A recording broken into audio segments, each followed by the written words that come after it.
such a big one, isn't it? It is, yeah.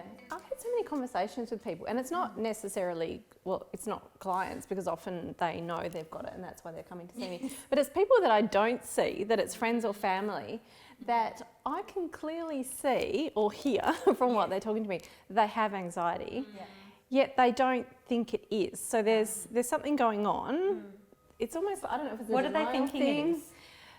I think they think that anxiety is just nervousness or worrying, and that's what anxiety is to them. Right. So the nausea, the not taking any risks, the drinking too much at night, the shaking, the sweats, the staying in their comfort zone, all those sorts of things they don't realise are anxiety, or the perfectionism and things like that I can hear in their voices or their stories or what they're worried about, or Do you think that's because it's almost the new normal? Like I've had a private practice for 18 years or something now, on my own, and then moved to having a team. But for me, way back then, depression was definitely, everyone seemed to present with depression, and genuinely so, not a misdiagnosis, but society seemed very, very flat.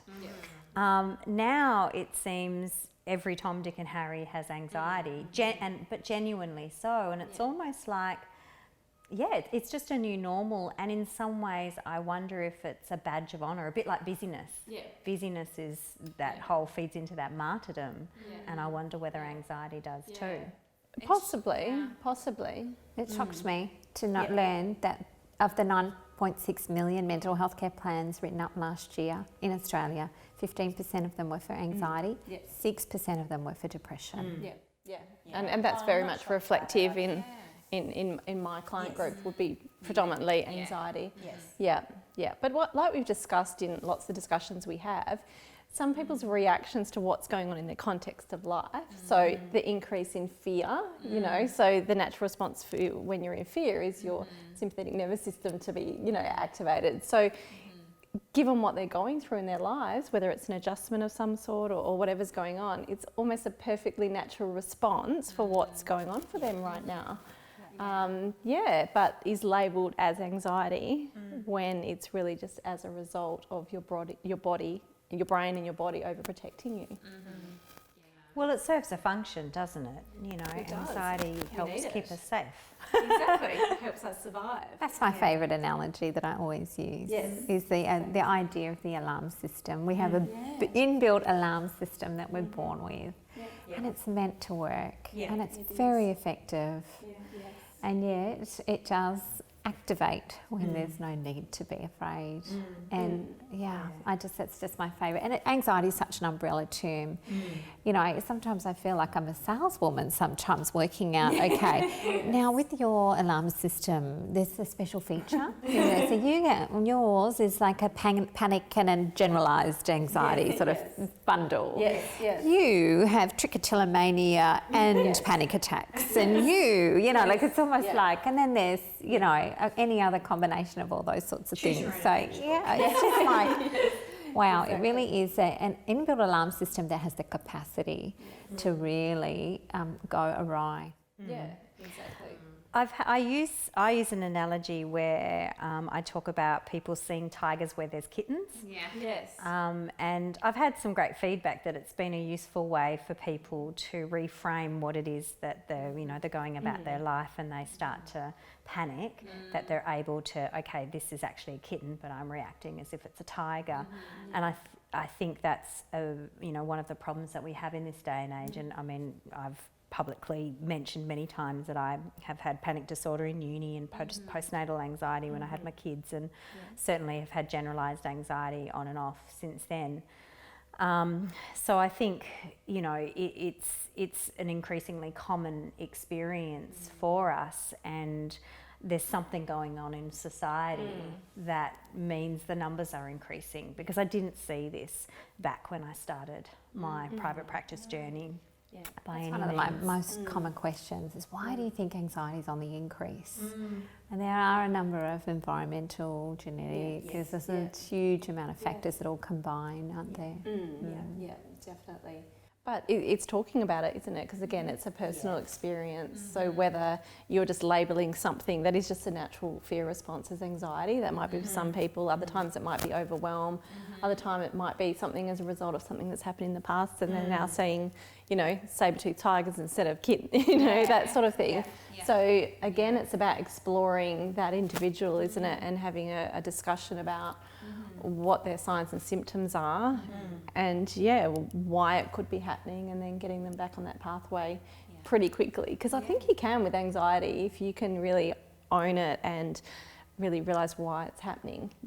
There's so many tools and techniques people can use to get them back on track pretty quickly. My favourite to treat, and what I find the easiest to treat, is actually OCD. As weird as that sounds, I find it responds, it sort of presents quite complex often, and it can really be frightening for people that are suffering with that. But I actually find it can shift quite quickly with the right intervention, right assessments and so on in the appropriate environment. But then something like generalised anxiety, like worries, that can sort of sneak in and out and not be too bad, but we sort of all worry about the, I actually find that can be the hardest and most stubborn to treat. Well, because when does it go from being worry to anxiety? I think that is the tricky thing, and it can be low grade but pervasive. I think that's the trouble.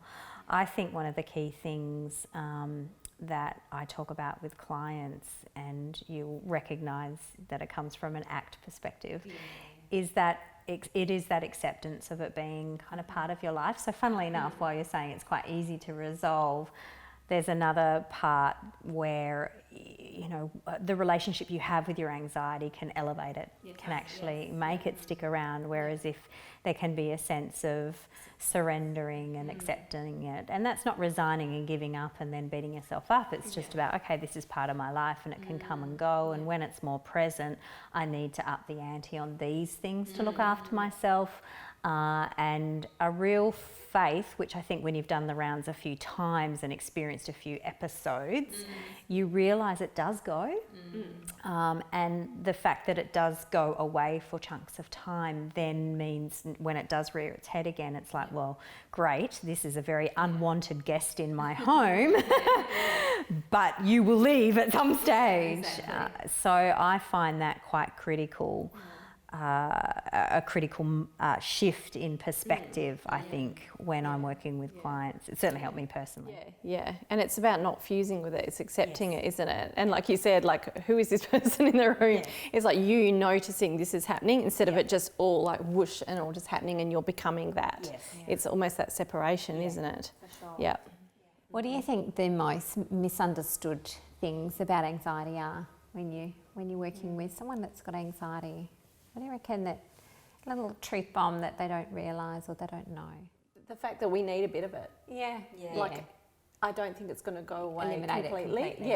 So recognising it, that for your own survival, your own protection, you need to have anxiety, and you need to be able to notice the ebb and flow of it. It's just that when it's causing you too much distress, that's when it becomes interfering with you, just being you. That's when it's problematic. It is hard when our kids and our teens suffer with anxiety, and one of the things that parents find most surprising is the reassurance seeking and checking behaviours really need a looking at in that sort of a combination, or when that is a significant part of perhaps how the pathology presents or what happens in the home. Because some of those behaviours, they seem a part of parenting, and they're important and a normal part of parenting. But then when a child or a teen suffers with anxiety, the checking behaviours and the reassurance seeking can actually really play into it, and people find that surprising. I think the other thing is the opposite, in that avoidance perpetuates anxiety. So, as therapists, we're often asking them to do the very things that they don't want to do and seem completely contradictory. You want me to do that, and when I do that, my anxiety goes through the roof. Have you got rocks in your head? Activate that. Yes, we do. And it's like, yep, I actually do. And you know what? If you can stay in that space for long enough, you'll habituate. You'll You'll be okay. Your anxiety simply cannot stay at that high level for that long. Outlast your anxiety. That's exactly. And that's very contrary to our inclination. It's counterintuitive, Yeah. isn't it? Yeah. I found another one is that people don't realise that their biology plays such an important role.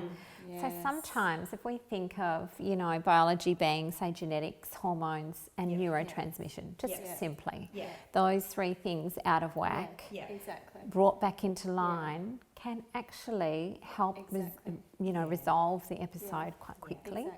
And yet, if your thyroid's out, your vitamin D, vitamin B, for example, etc., those sorts of things can actually keep it going. People get surprised by that. Exactly. Yeah, I've often, when I've been working with women in certain phases of their life, so perhaps they are pregnant or they've had a baby and they're maybe breastfeeding, so they're in that kind of period, or they're in a perimenopausal or menopausal stage. I think they're real times of anxiety, where anxiety increases, and it may well be because of their circumstances, but there's big hormonal factors in that too. And I've actually found functional medicine doctors really receptive to looking at the endocrine system. Sometimes, there's some fabulous GPs, and I tend to know, who I can make those referrals to. But if not, if they're quite out of area, then there's some other avenues, because those things play a significant role. And I always, that bringing it back to how we've evolved, I think it's always such a good conversation to have really in that first session with our clients. And I often quote, it's actually Tim Minchin that had this quote, and he said, "Happy, content Homo sapien was eaten by a saber-toothed tiger." So we all kind of need that little bit. You need a little bit on the edge, don't you? You need to be a little bit wary. A little bit, Homo sapien. Gone. So I think we've evolved as quite a anxious, a slightly anxious bunch that is a bit wary, and it's important that we take those cognitive, those shortcuts, just for our own survival. But we have to make sure it's not really limiting our lives. And I think temperament plays a big role in that too, because I think there's those of us, particularly if we have perfectionistic tendencies or worrying tendencies, then put us in, extra stressful scenarios, and they're likely to be the times where that shifts into an anxiety presentation. Exactly, because I think there are plenty of people that have stayed in their comfort zones, and it's probably more of an avoidance thing rather than anything, that they probably could be over here, but they've stayed in this comfort zone their whole life, so they probably don't feel anxious.